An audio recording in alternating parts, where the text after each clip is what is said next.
The two thieves were very symbolic at Calvary, and we learn a lot from them. So what is contained within the two thieves?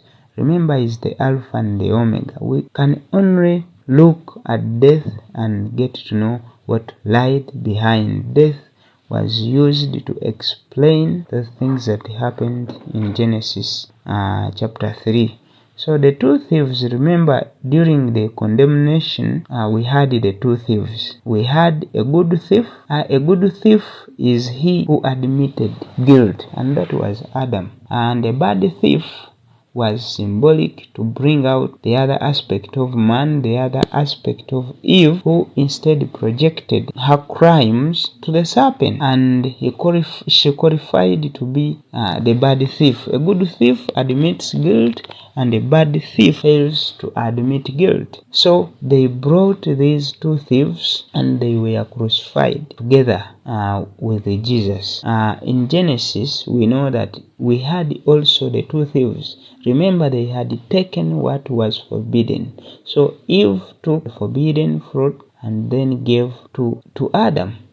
Eve knew very well what she did, and when they were asked by God, Adam admitted. But when Eve was asked, she projected her crimes to the serpent.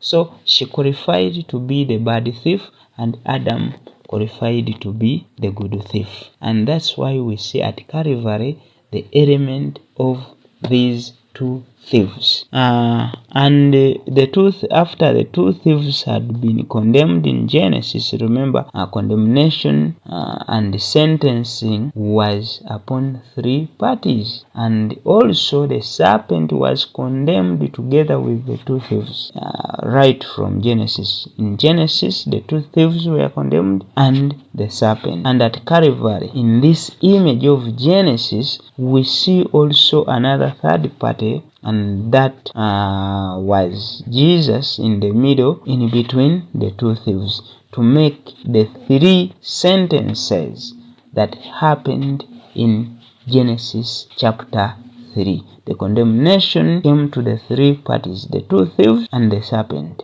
and it had been reflected exactly as it was. The imitation was done at Calvary to reflect those thoughts the way they are.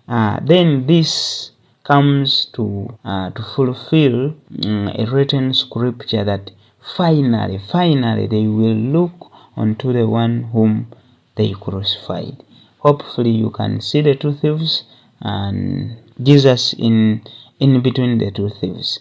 And when you go back to Genesis, you can identify the two thieves, and that was Adam and Eve. They qualified to be the two thieves, one good and one bad, and Jesus playing that part of the other third party that was condemned together with the two thieves.